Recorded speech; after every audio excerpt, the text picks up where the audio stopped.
Hi, everyone. Thank you so much for joining me today for another edition of Ask the Blood Detective. For those of you that don't know me, I'm Dr. Michael Wald. I'm a holistic healthcare provider practicing in Westchester County in Chappaqua, New York, located about an hour north of New York City. So we are going to talk today about a very exciting and practical topic for practically everyone, and that has to do with metabolic rate, weight loss, and maintaining healthy weight throughout your life. Therefore, the title of today's show is The Secrets to Boosting Metabolic Rate and Permanent Weight Loss. Let's get right to it. I'll first begin by giving you the disclaimer. So because I do not know any of you personally, I can't give you medical or health advice. So this information is for your education only, and any use or misuse of it is that of the responsibility of the user. So please be careful. And as far as my credentials, just so you know who's providing you this talk, again, for those of you who don't know me, I have a chiropractic education. I graduated medical school. I have a master's and even a PhD in human nutrition, not listed here. Oh, it is actually listed there. And I'm a sports nutritionist. And the two nutrition designations in the state of New York that are recognized by the state itself are the Certified Dietitian Nutritionist degree and Certified Nutrition Specialist. I am an acupuncturist as well. And I have training as a personal trainer, so I always felt I needed that to give people the correct exercise recommendations. And as I mentioned, I'm double board certified in nutrition.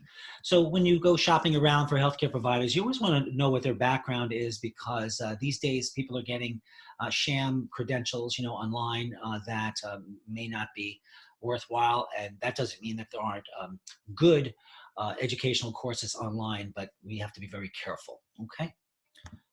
So let's talk about metabolic rate and what metabolic rate really is. And I'm going to enlarge my picture here a little bit so you guys can see me if that helps you. Okay, so I might move this around as well. So first, metabolic rate is the rate of energy expenditure related to the burning of calories of a person at rest. So right now you're all sitting around, your metabolic rate's doing its thing.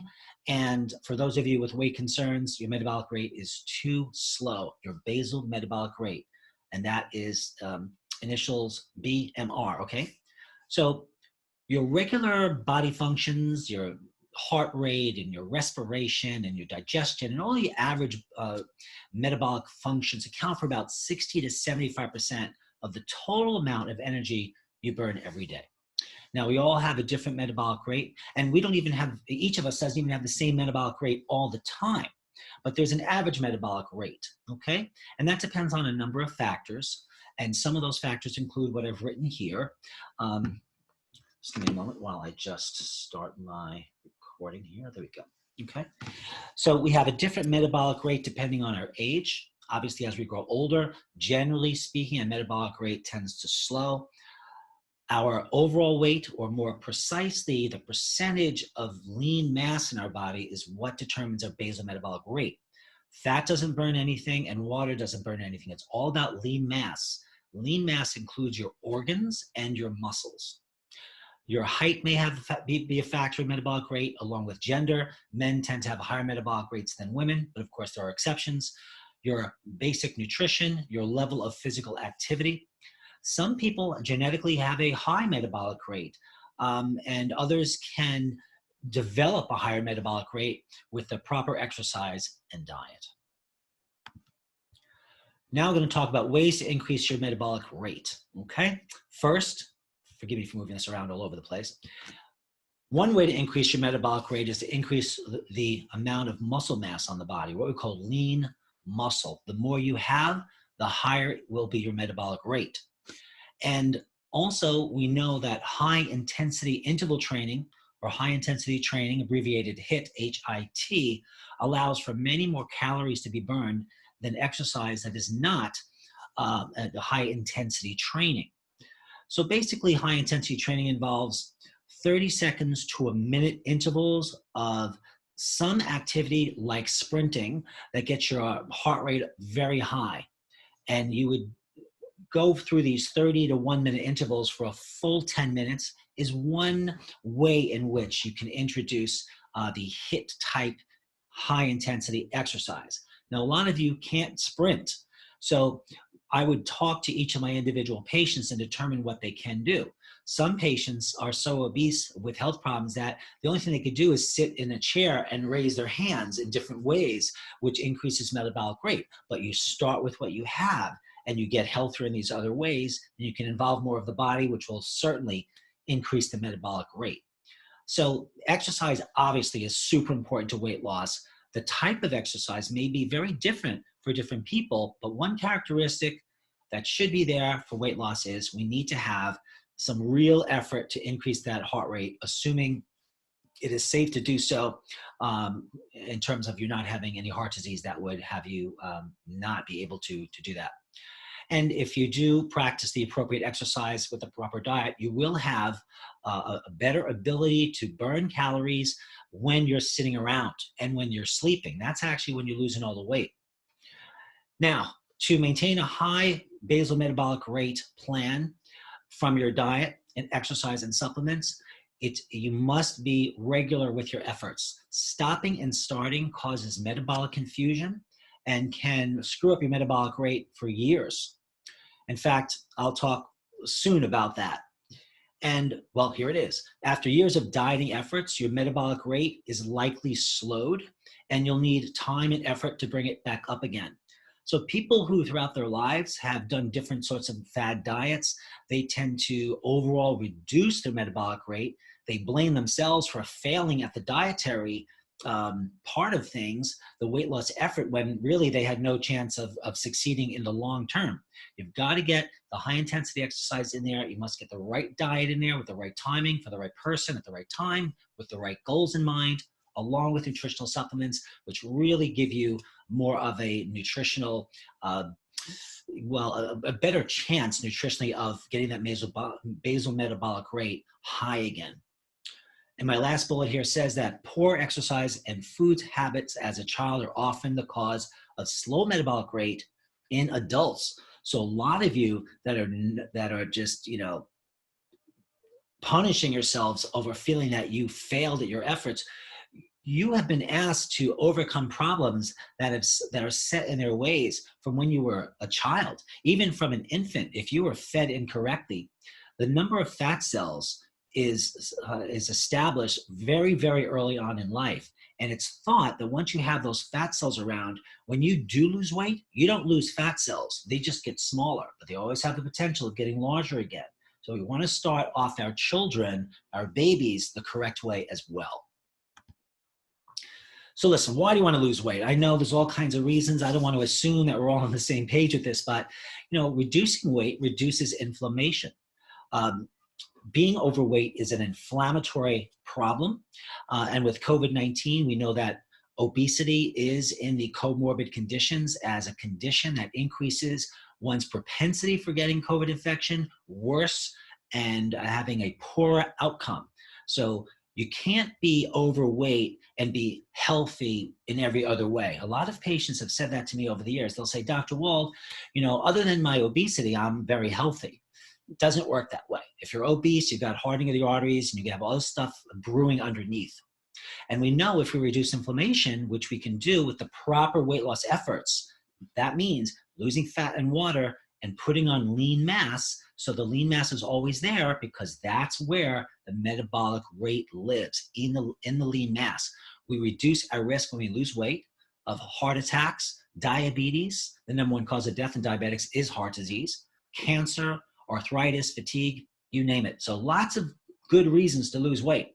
Now, exercise with the right diet and with the right nutritional supplements, along with high intensity exercise, that is the formula for success here. I've been doing this now for over 30 years, and there is a formula to lose weight correctly. It's not rocket science, okay? It's biochemical, physiologic science, but it is doable.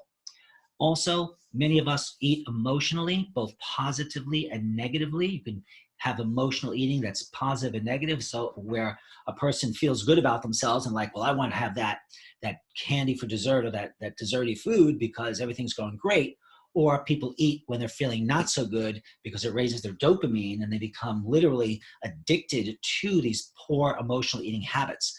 But if you go to my website at intmedny.com or drmichaelwald.com and you look up emotional eating, you will see another one of these presentations exactly like this on everything that you should know about emotional eating.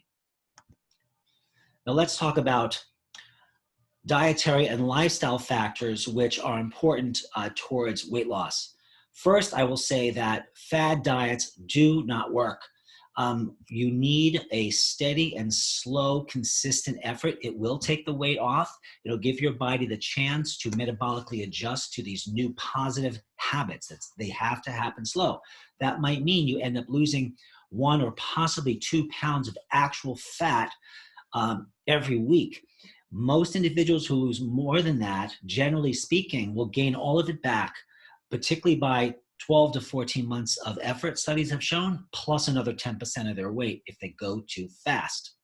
So the speed at which and the exact amount of weight loss that I would want for a particular patient has to do with all the specific details of that person. So these are just general guidelines for you to think about. Okay, so some of the food factors that you should be aware of, which are absolutely essential for weight loss, involve avoiding sugary foods and fruit juices, okay? Sugar causes spikes in insulin, which can decrease growth hormone, which can increase fat retention and can make it more difficult for the body to put on lean mass.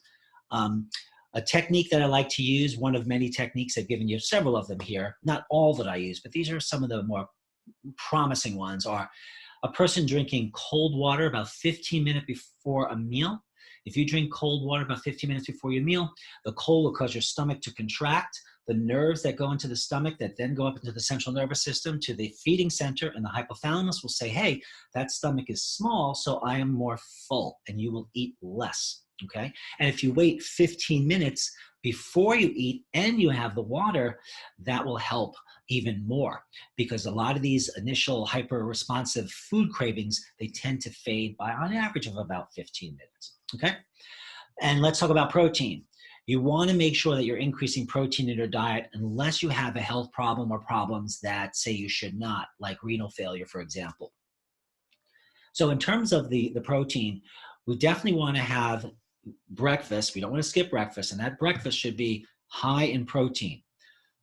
Now, high means relative to your basal metabolic rate and your percentage of muscle water and fat. Those are some of the factors that I use to determine how much protein someone should have during the course of the day. But protein, you need to know, is thermogenic, which means it increases metabolic rate. It primes the fire, which is what we need to increase that BMR. Because when you're sleeping and you're fasting, your body then starts to burn through proteins.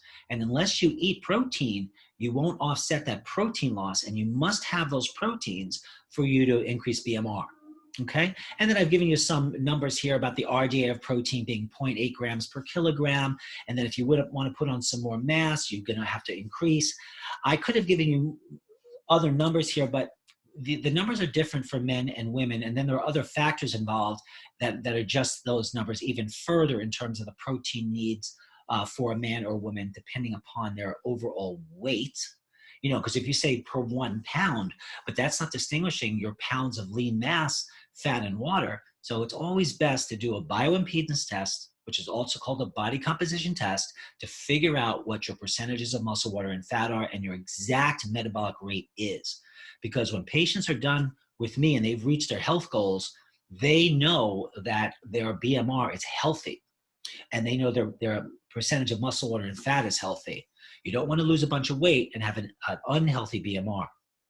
And then you want to introduce, if you don't already eat, spices. Spices, like protein, are quite thermogenic. Not all spices, but turmeric, cinnamon, and cayenne pepper increase metabolic rate ever so slightly. So you get a little slight fix here from your spices. You get another slight increase in metabolic rate because of protein and protein timing. And then your exercise, your high intensity training gives you yet another boost. Again, I can't give you doses of these products, but these are the key ones here, turmeric being the #1 thermogenic agent as far as I'm concerned in the spice family. And then you want to eat fiber, particularly soluble fiber, which you'll get from barley, beans, Brussels sprouts, lima beans. You can also Google soluble fiber to find many other types of it. But what happens is fiber obviously will increase itself in the intestinal tract because soluble fiber pulls in the water and then it fills up the large intestine. Now that sends feedback to the small intestine, which feeds back to the hypothalamus again, and that could have you have a better appetite control by consuming fiber. And fiber also is a detoxifier. It can pull out cholesterol by binding to it in the large intestine, and also estrogen and testosterones, what we call spent hormones. Once the body has eliminated them through the bowel, they're similar in structure to cholesterol, which binds very nicely to the fiber, taking it out of the body. Because when you are over fat, especially if you're a woman, you are storing tons of estrogen. So that's why we know that being overweight increases breast cancer risk and possibly ovarian cancer risk because of all of the estrogen there. And then drinking organic coffee. If you don't drink coffee already, I'm not saying you should drink it, but coffee also has some benefits, particularly if it's organic, water-processed coffee. Coffee or caffeine is thermogenic. So it's one of those herbs that will give you more of a thermogenic effect. So it should be black coffee, no sugar. You want to eat whole foods, nothing processed.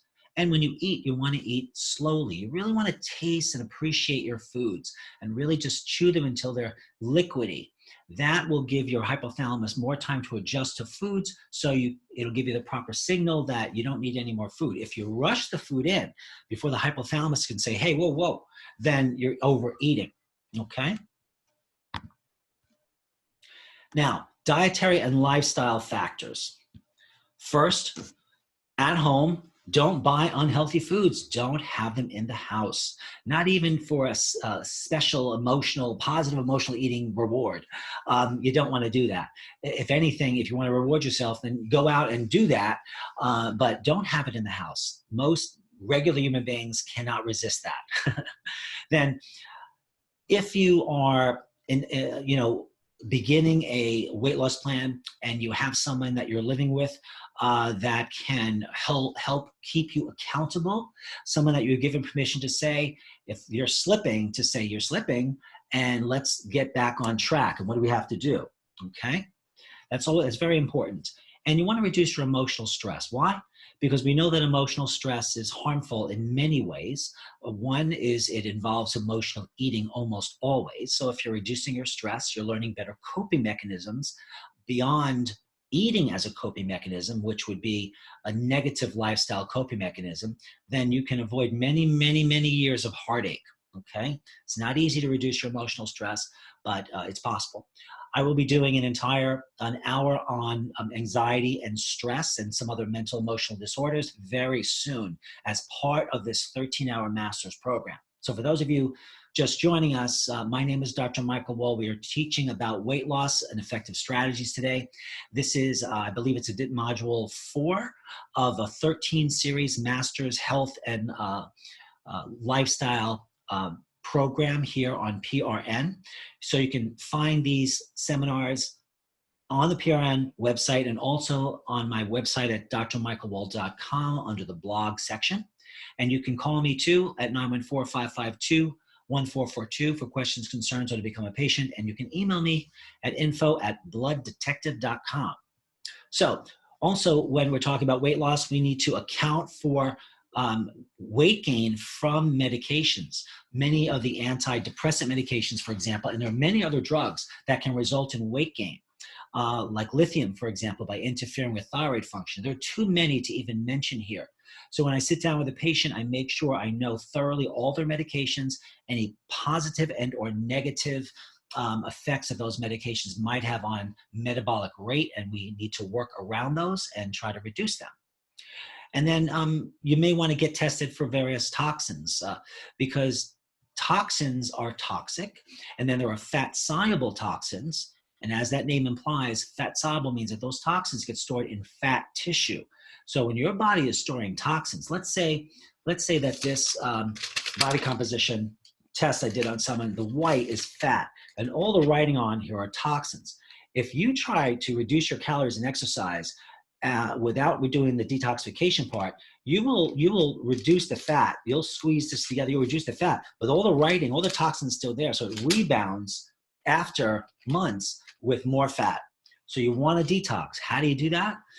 That we also will cover on another one of our segments on detoxification and pH, but it depends on the toxin. So if someone's very overweight, they probably need to detoxify estrogen. So estrogens are detoxified in certain ways. Caffeine, for example, helps to rid the body of estrogen because caffeine stimulates a certain liver detoxification system called phase 2 liver detox and helps the body rid itself of estrogens. And there are many other examples of other nutrients and herbs and even foods that can help remove various toxins from the body. There's no one way to detoxify. So if you hear about the best detox diet, it's a scam. You have to know what your needs are, okay? And you'll always find someone who loses weight doing something, but then follow them a year later and they're not so happy, okay? So, but in general, in terms of calories, 3,500 calories is basically what's required to burn a pound of fat.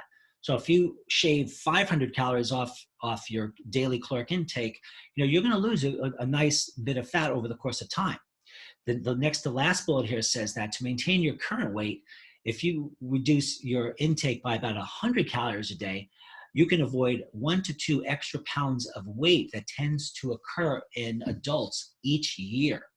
And also eat smaller portions. Now again, these are just some of the more commonly known and not so commonly known ways of reducing weight. But this is a combination of lifestyle factors based on your specific needs that really gets the job done. So let's talk about some holistic strategies here. Number one, detoxification, as I mentioned.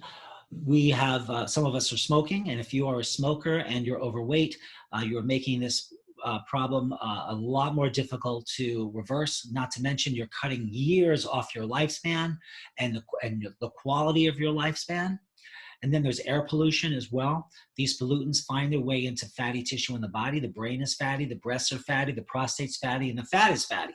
So we need to have strategies for each person to remove those toxins given their lifestyle. So I always go through very careful lifestyle, and there's many other lifestyle components here that most people are not even aware of that have to do with their weight loss and their weight gain. But toxins come from also the water, the foods we eat, and some of us are taking hormone medications. But my point in mentioning hormones actually is that detoxification is important because toxins can disrupt hormone balance in the body, and that can make weight loss very difficult. So sometimes what to do there is to identify and or detoxify toxins, and that will help to remedy certain hormonal imbalances, which go a long way towards easier weight loss over time. And then we want to improve our elimination, which goes along with detoxification. Detoxification is turning toxins that are fat soluble in the body into water soluble ones so you can urinate them out. And then elimination means urinating them out, but also removing toxins that the body tends to prefer using the intestinal tract and through the colon. And we want to use things like probiotics, fiber, as I mentioned before, and vitamin C. Those are just a few things, or many herbs that also improve elimination. Not all probiotics are the same. Not all fiber is the same. Certainly not all vitamin C is the same. I would suggest you use a buffered powdered vitamin C, and you can look at that. And all of my products, by the way, for the Blood Detective line at blooddetective.com. The vitamin C powder is highly alkalinized, and the probiotics I have are extremely stable, and they consist of bugs that have been shown to actually help weight loss and elimination and all sorts of other benefits. And then you may need some blood and or urine tests looking at your pH of your body, for example, because the pH in your blood is a major player in how various metabolic processes work. So all the stuff that your body's doing in terms of metabolism and improving things and repairing things and breaking old things down and replacing them with new things, those are enzymatic pathways. And those enzymes do not work if the pH of the body in that area is not what it should be. So, your pH in your stomach needs to be acid. The pH in your mouth needs to be alkaline. The pH in your urine needs to be alkaline, okay? No, that's a mistake. The pH in urine needs to be acidic. In fact, when many women and men get urinary tract infections and they check their pH, it's usually on the alkaline side, the higher side. So they might take acidophilus, which is acidophilus, acid-forming bacteria, which will lower the pH, and that creates an inhospitable environment for E. coli and other types of bacterial infections that can cause UTIs. So depending on the part of the body you're talking about, there should be a different pH. So when you hear people talking about, oh, we need to make ourselves alkaline, alkaline's the best, it is completely ignorant and wrong. And it's impossible. You can't make the body alkaline. It wouldn't even be consistent with being alive. Like I mentioned, we want alkalinity in our mouths for the amylase enzyme. It requires alkalinity. We do not want alkalinity in our stomach. We want acid. We want slightly alkaline in our small intestine, slightly acid in our large intestine. Our blood is just to the left of neutral at a 7.4. 0 to 14 is the pH scale. 7 is neutral. Water is the neutral substance. We're 7.4. So the difference between 7.4 and 7.5, or 7.4 and 7.3, is 0.1. And in the pH world, for blood, every 0.1 is 10 times abnormal. You can look at and listen to my radio show on my website at drmichaelwald.com under the blog section, or search on the homepage for pH Lies. That's the name of the show. In that hour show, you will learn everything you need to know about pH, and you will realize how almost everyone has got it wrong. I mean, practically everyone. And if you are trying to reduce certain toxins in the body, some of these toxins need an acid pH for their excretion in the urine. So it's very, very crucial to get the acid-base balance correct. Now, here are some of the different types of weight loss approaches that I offer people and that you should be aware of, because sometimes weight loss is so complex that unless you are tailoring it to the person, they may have a lot of components of their weight loss efforts correct. They're reducing their calories or even exercising. But if they have certain health problems, for example, hormonal imbalances, toxic issues, all kinds of problems that involve inflammation, that person is going to have a very difficult time losing weight, even though they're doing the right thing for most of the components. You have to always look at a person's individual health needs. So their health needs start here. And then on top of that are the specific individualized fixes that each person needs on top of that baseline, okay? So let me go through a little bit of this for you, but I'll read the first bullet to begin with. All of these approaches to weight loss below have the goal of significant fat burning, increasing lean mass, and body shaping. Each of these approaches may be used alone or sometimes in combination with each other, depending upon your health goals. So, for example, the anti-inflammatory weight loss approach involves using certain strategies to reduce the total load or inflammatory load of the body. Inflammation is a language which is a chemical language in the body that tells fat cells to stay around and grow. That's why you've heard of the anti-inflammatory diet. It's just that there really is no one anti-inflammatory diet, because some individuals may have inflammation from broccoli and another person may not.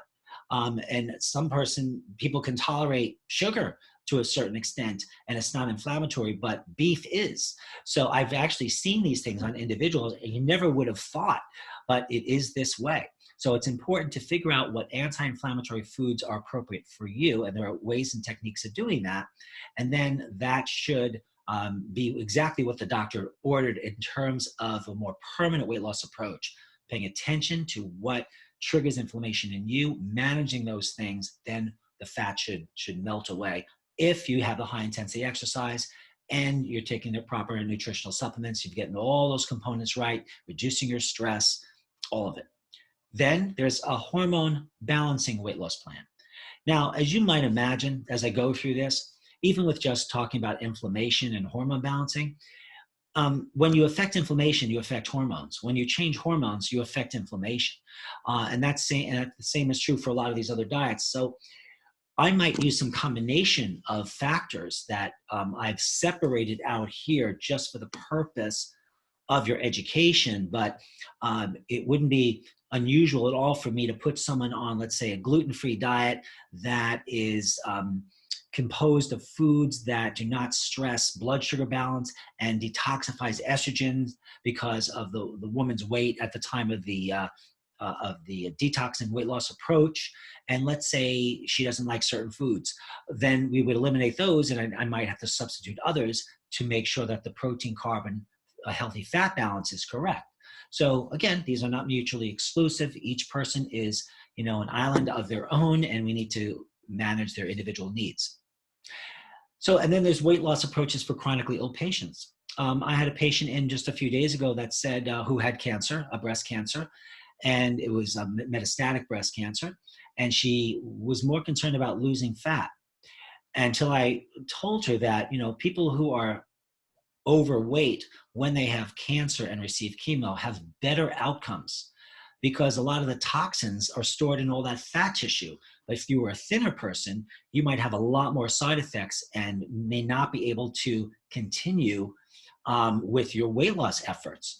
So we need to be careful not to just try to pull weight off people, no matter what their health situation is. So people with chronic degenerative conditions like cancer, like autoimmune diseases, thyroid diseases, things of that nature, we need to identify what they need for those problems. And then when we approach the weight loss, we need to make sure that the efforts ultimately cause lean muscle mass retention.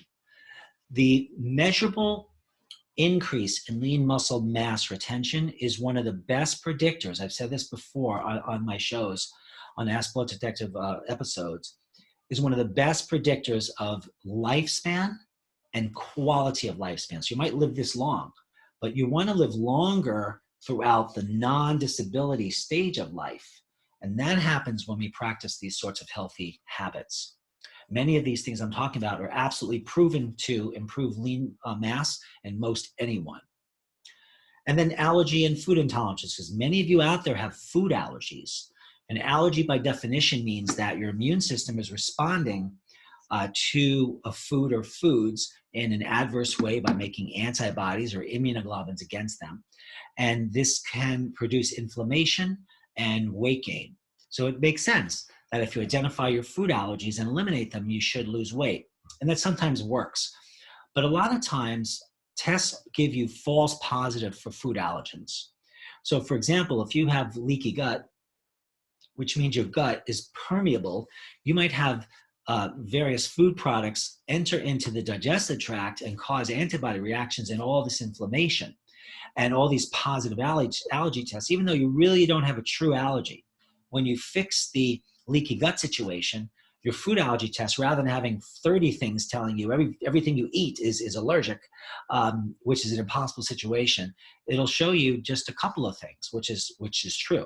So what I'm trying to say here is that any inflammation will cause false positive readings on a food allergy test and make your life very difficult.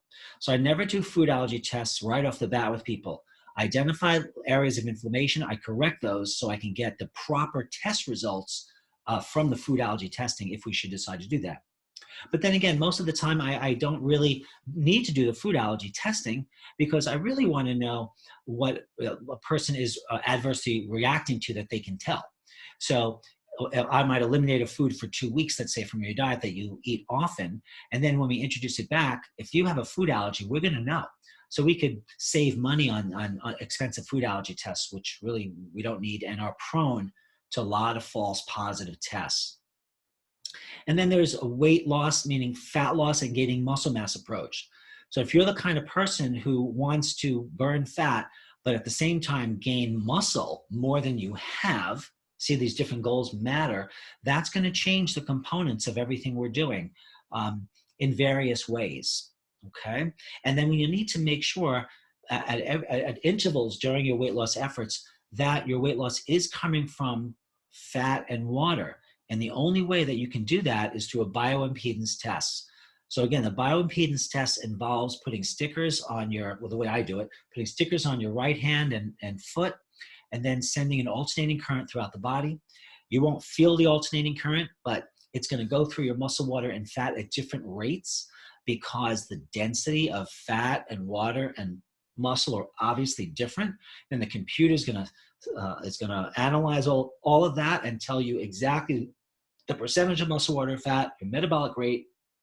These tests, the bioimpedance also lets me know how much water you have stuck in and outside of your cells, because as cells become more unhealthy, they tend to get flooded with fluid, but then they start to accumulate fluid in other places, and then everything, it just starts to break down. That's a factor we see with aging, or I should say mostly abnormal aging, because almost none of us are aging normally. And according to Harvard researchers fairly recently, they finally concluded what all of us naturalists have known forever, that aging is really a disease. And as it's now classified as a disease, officially speaking, it's something you can reverse. Now, before that concept was out there, if a doctor like myself said, we're going to do some aging reversal, they would get in a lot of trouble. But now, whether you use that term aging reversal or not, we do want to make the body younger in its physiologic reactions. And certainly we can do that more or less with different people, depending on their efforts, depending on how they respond or not. And then there's no stress weight loss for kids and adults. It breaks my heart when I see children come in with their parents, and sometimes the parents just don't understand how difficult it is for their child to be at this overweight stage that they're at. And they berate them, and they make fun of them, and they say things to them that really diminish their sense of self. And it's important, I think, to acknowledge with children especially that, becoming overweight, it happens. And what is important is that from here on out, we're going to have a healthy strategy. And when I say a healthy strategy, I mean a weight loss approach that I produce for these kids, which has some wiggle room so that we don't create neuroticism, stress, and anxiety, which these kids already have. So, and generally speaking too, if the parents are overweight and they're telling their child to lose weight, the mixed messages here are clearly obvious, and the parent really needs to step up and show their kids how this is done. And hopefully there's a family effort here. I love when I can work with parents and children at the same time. It brings everyone together, but that's not always the case. So very important for us in these kids to start where they're at. I personally like to make minimum changes to the diet to begin with. I put them on some nutritional supplements, which change their chemistry, makes it easier for them to say no to certain foods, go through a lot of these same lifestyle approaches that I've been talking herein, like, first of all, not having those unhealthy foods at home. And when anyone, whether it's a child or an adult, is in front of that refrigerator about to emotionally eat, you must tear yourself away. You must walk away. You have to break that pattern, that habit that your body, your nervous system, and your metabolism has gotten used to. There's no other way to do that. You got to walk away, and then use some of our nutritional strategies, which we're going to talk about in a second, to reduce our cravings. And then there's the detoxification acid-base balance approach. I mentioned earlier that acid-base has to do with enzyme function, and enzymes have to do with burning fat and reducing inflammatory mediators, and many other physiological processes depend on a proper pH. So that's part of the detoxification approach that I might take with a person who, the impression they give me based upon my questionnaires and how they answered my questions and my personal conversation with them, I so strongly suspect toxins are an issue. So I might start out with a detoxification, acid-base balance initial approach. And then we may or may not have to then, let's say, balance their hormones and then reduce their inflammation a bit more. So you just have to go with the flow.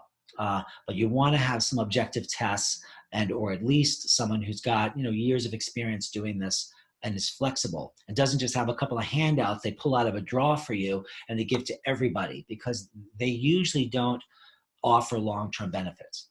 Now, some of you are thinking, well, why not just become a vegan or eat a plant-based diet? That's all you need to do to lose weight. Well, that will work for some people, but some other people it won't, because it's not only calories that have to do with weight gain. Inflammation, which could be completely even separate from the diet. Someone has autoimmune disease and inflammation's happening, the diet alone won't manage it.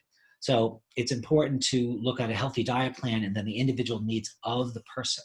However, having said that, a plant-based diet, vegan, vegetarian, is overall the best place for most people to be, unless, let's say they have a type of cancer, they're not receiving chemo, they want to lose weight. Vegan, vegetarian diets are very, very good approaches for them, but there usually is a limit to how much weight loss they will lose because of that health problem. So the vegan vegetarian diet is not high enough in protein, for example, not usually, unless someone's supplementing. And then many people I see supplement with the right proteins, let's say, but the wrong amounts, because they just don't know what their BMR is, and they don't know what their percentage of lean mass is, because that lean mass is what you're basing the amount of grams of protein that you're going to have per pound or per kilogram of body weight, depending upon what method I choose to use. So let's talk about some supplementation and how this works out with people as well. Let me just first read you what's at the bottom here, that depending upon your unique overall health situation and lifestyle factors, the individual or you might require different nutritional supplements and that complement your diet for better weight loss results. So I say that because the supplements that I'm recommending up here they're general. They may not apply to you, but they do apply to most people that I see, more or less. But you don't want to have a cookie cutter approach, because you're going to lose potential there in terms of ultimate results. You're going to want someone qualified to figure out what you actually need in terms of supplementation. If you choose to purchase my supplements, the name of my supplements are bolded here and they're underlined, and you can purchase those directly at blooddetective.com. Okay? So let's talk about first fatty acids. So omega-3 fatty acids from fish oil. Mine have removed the fish protein, which usually causes some regurg in people. But based upon the lean mass and the body fat, I determine the dose of omega-3 fatty acids. What's so amazing about omega-3s is that when you consume them, they're taken up into fatty tissue. So the fat on you is going to be higher and higher concentration of omega-3 fatty acids the longer that you take the omega-3s. This factor alone has increased fat burning, because omega-3 fatty acids, they burn much faster than the saturated type fats that are held in the body's fat stores, okay? So you always may want to start with the amount of recommended supplement on the bottle, but again, that's not based on anything. So, you want to find out what you need. And then in terms of proteins, as I mentioned earlier, you want to make sure you have proteins, particularly for breakfast in the morning, because you're offsetting the catabolism or breakdown of your lean muscle mass during your sleep. And then if you have the protein as soon as you wake up, you can offset that very significantly. The people who do not eat breakfast and skip breakfast say, I'm not hungry in the morning. That's right. They have gotten used to a very, very adverse way of eating that will put weight on them. Now, some of you are thinking, but what about, fasting and how that works? That's complicated, but it all must be considered. It's beyond the conversation today. But in terms of protein, the best proteins would be plant proteins.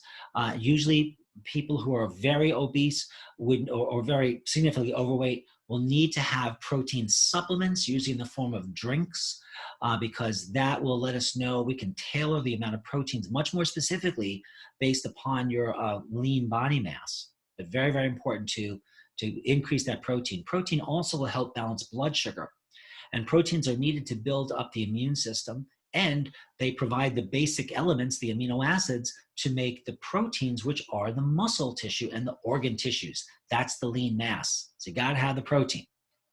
I prefer to use proteins that are what they call oligoantigenic.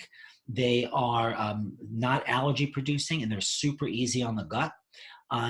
You can email me about what those are at info@blooddetective.com, and I will give you the ordering information from another company that provides amino acids that are, I think, exactly what a person needs for almost every weight loss scenario.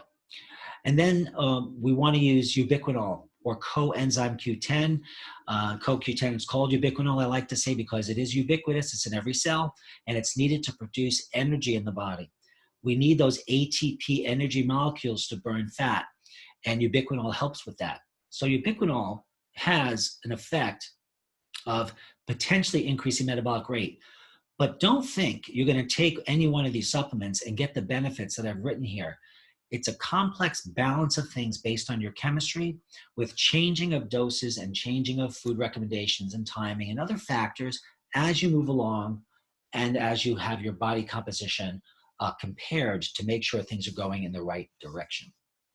Okay, and then there's NAC or N-acetylcysteine. NAC I use because it's a very strong antioxidant and it's an anti-inflammatory. So obviously we need that for weight loss. But NAC is also a detoxifier. It will remove various heavy metals from the body. Most of the metals you've ever heard of, cadmium, lead, mercury, and the toxin arsenic, they're very nicely metabolized by NAC, but sometimes depending on the level of those metals, other types of chelators, NAC is a type of chelator, may be more appropriate, but I just want you to know that NAC is out there. And it's also extremely useful in COVID. In my COVID talk on nutrition, I go over many of the studies on NAC. It's been studied against COVID-19 specifically, and they know that higher levels of glutathione in the body, which N-acetylcysteine produces, and NAC reduces all of these inflammatory mediators that are identified in COVID to cause worse initial infection, increased risk of initial infection, worse outcome, and the whole 9 yards. NAC mitigates all of that in these wonderful studies. It's not a miracle cure. It's certainly not a substitute for other means of protecting you from viruses, but it is an antiviral agent, and it's also a mucolytic agent, which means it breaks mucus up in the lungs. And that's what kills a lot of people with COVID, excessive mucus in the lungs. And they get respirators and oxygen, but the oxygen can't get through the mucus layers. It's too thick. So all that stuff we were talking about all these respirators we needed, they're not saving most people. Okay, we need things like NAC as part of that prophylaxis for weight loss and also for COVID. And then thyroid support. In many people, there are thyroid problems, and you may not know you have thyroid problems. Your doctor may have said to you, your thyroid hormones are just fine, but sometimes they're not. If you're overweight and your thyroid hormones are normal, I'm going to say to you that you need a different normal. You need that thyroid upregulated even more. It's very common for doctors to misinterpret labs when they forget the person in front of them. So if someone's overweight and the thyroid says it's fine, clearly there's something's wrong here with this picture. So I have found when I upregulate thyroid function, that does the trick, even though the thyroid level is still normal, but it may be differently placed in the normal range. When I do a blood detective report on patients where I compare their labs, including their thyroid numbers, to healthy ranges, what usually might have been normal compared to average people is unhealthy compared to my healthy ranges. So in terms of thyroid support, we need a variety of nutrients to improve thyroid function. The doses, of course, I don't know for you, but these are some of the main elements for thyroid function, and you should have all of them. The thyroid sustain product that I make contains all of these things and more, but you need certain B vitamins, which help thyroid hormone production in the body. And then you need vitamin D. That's also essential for thyroid enzymes to work properly, along with tyrosine. Thyroid hormone is called T3 and T4, right? And the T is tyrosine. So if you're low in protein, you may be low in tyrosine, and then you won't be able to make enough thyroid hormone, or you might make a normal amount according to your test, but not an optimally placed amount, right? And iodine, because the T3, the 3 or the T4, 4 is 3 iodines attached to the T, which is tyrosine, or 4 iodines. So T4 is here, and then there's an enzyme which leads to T3, and then T3 means there's one iodine taken off because it started at T4. We take one off, you make it T3, and T3 is multiple times more active than T4 for burning fat. And we need zinc and selenium and copper. All of those are our basic essential nutrients in any metabolism physiology textbook on the thyroid function. And I included New Zealand bovine thyroid gland, pituitary, and hypothalamus tissue from a cow. And the New Zealand herd is this pristine, clean herd. They're only fed, grass, and it's all natural, as you might imagine. And with thyroid function depends on hormonal interplay and messaging from other hormones from different areas of the body, including the anterior pituitary and the hypothalamus, which I mentioned before as being the feeding center of the brain. So it's very, very important to make sure that you have the proteins and other constituents of these glandulars, they're called, thyroid gland, pituitary gland, and hypothalamus gland. So they are tagged when you eat them to help revitalize those particular tissues. There are receptors in the intestinal tract, in the small intestine, that we have not known have been there for more than maybe, I don't know, possibly 20 years, maybe even less time. When gastroenterologists used to think that if you ate a thyroid gland or any gland, it would be broken down, or any protein, into individual amino acids that the body didn't know what they were before, because they're individual amino acids now. Now that does happen, but not always. The body also breaks down a protein or a gland into shorter or smaller chains of amino acids. So first they'll have individual amino acids, and then there'll be some amino acids that are 2 together, and then 3, and then more than that, called polypeptides.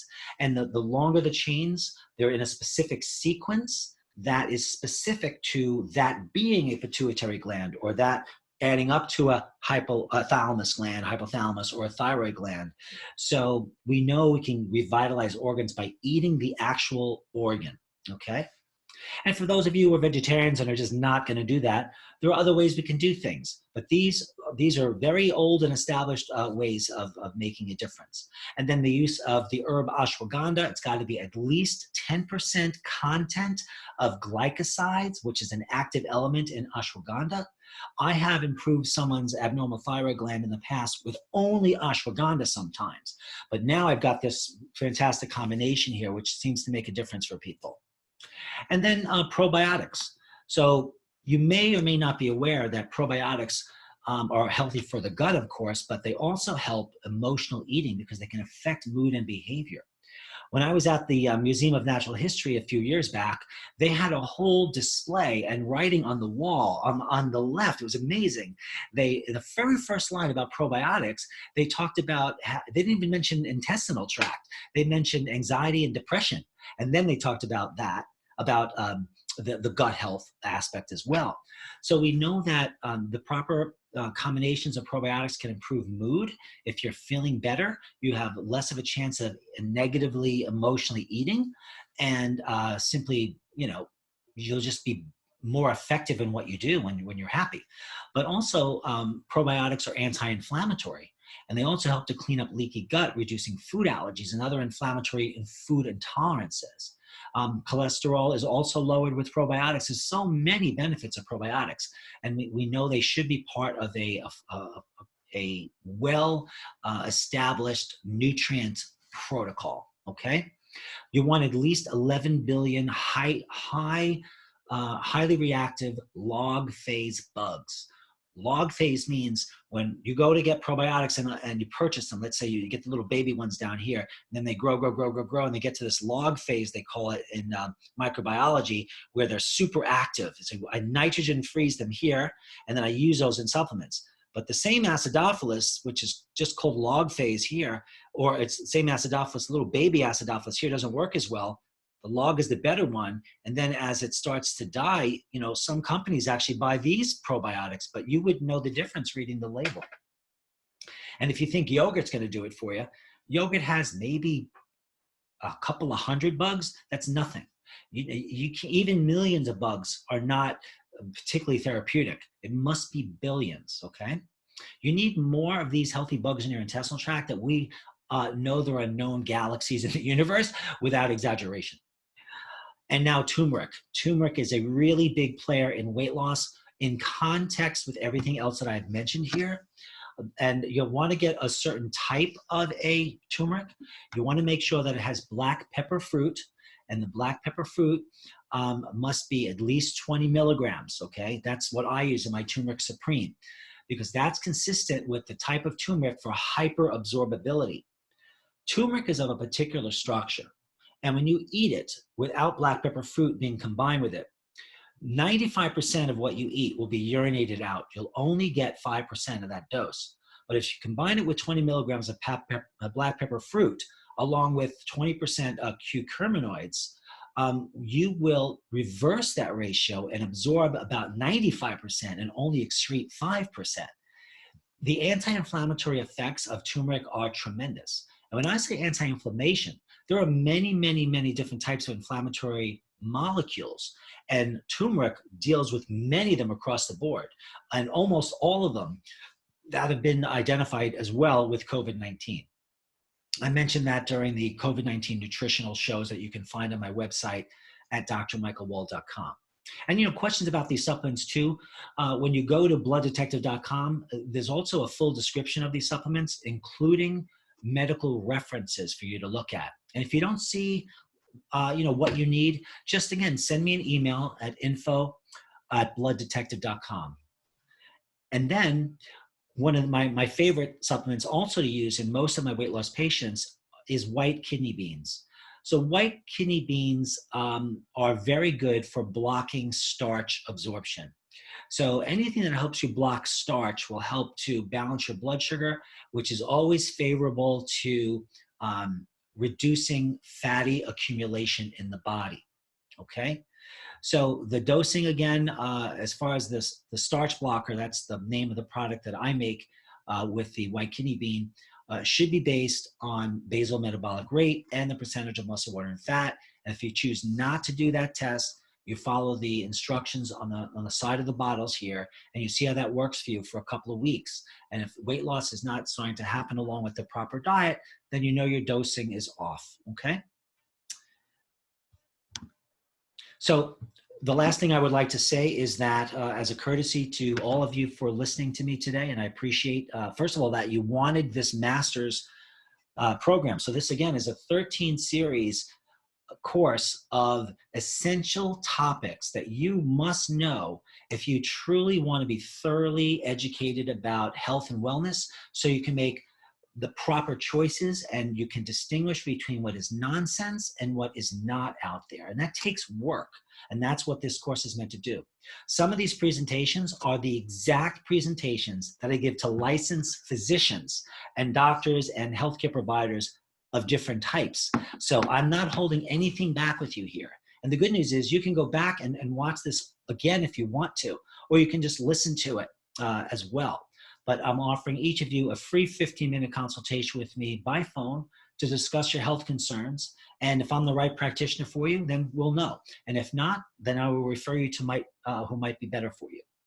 And you can reach me at this number, which is 914-552-1442. The email is info@blooddetective.com. And my website is intmedny.com or drmichaelwald.com. So I really hope that you learned a few things here. You may have some questions and concerns. I'm always looking to improve upon these presentations. So let me know what those concerns are or your input is. I appreciate all of your input. I can't answer all of the emails that come to me for input, however, so I don't want you to feel badly about that. I read them all, though, but I may not respond to all of them. But thank you very much for your input in advance. My name is Dr. Michael Wald. You've been listening to Ask the Blood Detective, and I'll see you on the next show. Tell your friends. It's going to be great. Bye-bye.